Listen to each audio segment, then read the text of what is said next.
The Prime Minister. President, good to see you again. Again. Welcome. Welcome, my friend. Very glad. Let's have a photo here. Bismillah ar-Rahman ar-Rahim. Au nom d'Allah, le tout miséricordieux, le très miséricordieux. Monsieur le Premier ministre, mon ami, vous avez bâti Israël comme une nation résiliente et innovante. L'histoire reconnaîtra sans doute la grandeur de votre leadership. Je tiens aussi à vous exprimer notre gratitude pour l'ouverture de votre ambassade à Jérusalem, notre terre et notre ancienne capitale. Sans moi, Israël n'existerait pas, car aucun autre président n'aurait été prêt à faire ce que j'ai fait. J'ai entretenu d'excellentes relations avec Bibi, mais il doit désormais faire preuve de plus de responsabilité. Assalamu alaikum, bienvenue sur Vérité Din. Alors que même les plus proches alliés de Netanyahou semblent perdre patience face à son attitude et à ses choix politiques, certains dirigeants musulmans, eux, continuent de lui dérouler le tapis rouge, de le remercier et de célébrer son prétendu leadership.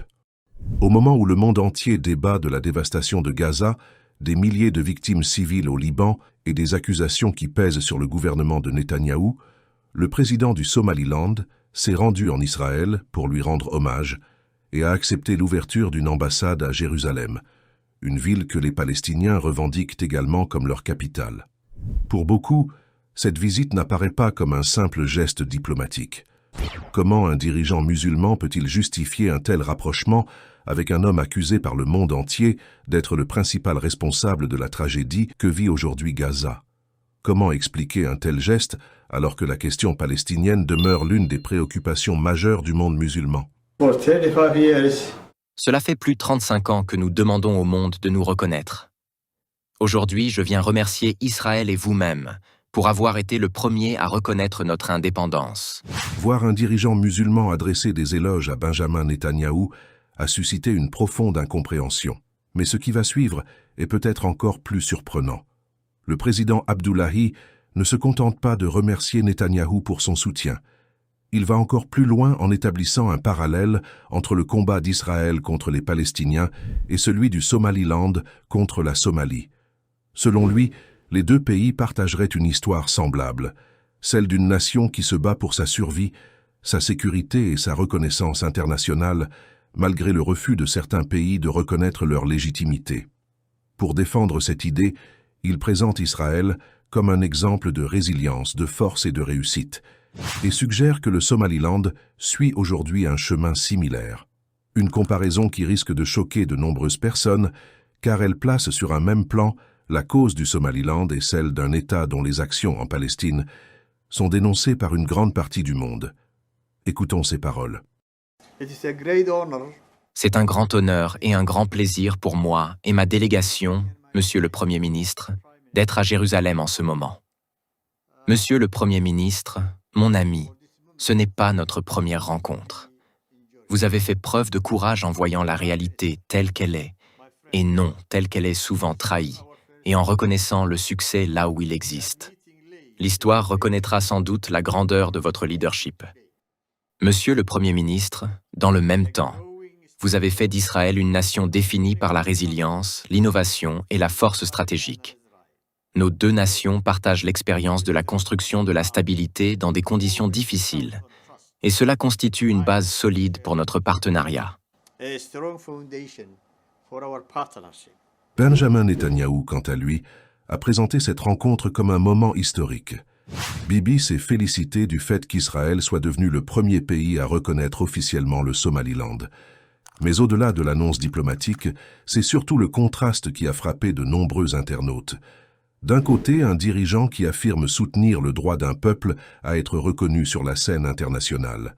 De l'autre, la même personne accusée de refuser aux Palestiniens les mêmes droits qu'ils revendiquent aujourd'hui pour le Somaliland. Cette contradiction apparente a alimenté de vifs débats sur les réseaux sociaux et dans les médias. Mais pendant que Netanyahou célèbre ce rapprochement diplomatique, ses relations avec plusieurs partenaires historiques semblent traverser une période plus compliquée.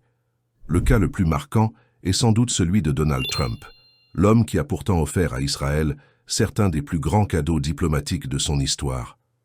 Après avoir conclu un accord mettant fin aux hostilités avec l'Iran en laissant Netanyahou complètement hors jeu dans ce qui a été perçu par beaucoup comme une humiliation politique pour le Premier ministre israélien, Trump a ensuite adressé un message particulièrement dur et une mise en garde claire à celui qu'il soutenait autrefois sans réserve.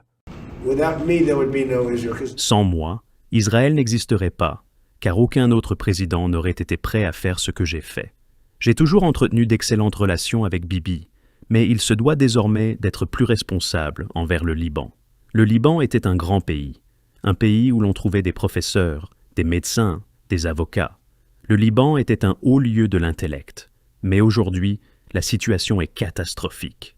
Je suis donc très mécontent de la manière dont Israël a géré ses relations avec le Liban et le Hezbollah. Ce qui choque dans cette histoire, ce n'est pas seulement la poignée de main entre Abdoulaye et Netanyahou, c'est le symbole qu'elle représente. Alors que même certains des plus proches alliés de Netanyahou ont pris leur distance, un dirigeant musulman choisit de lui rendre hommage, de saluer son leadership et de lui offrir une victoire politique dont il avait désespérément besoin. Chacun est libre de tirer ses propres conclusions, mais pour beaucoup de musulmans à travers le monde, une question demeurera.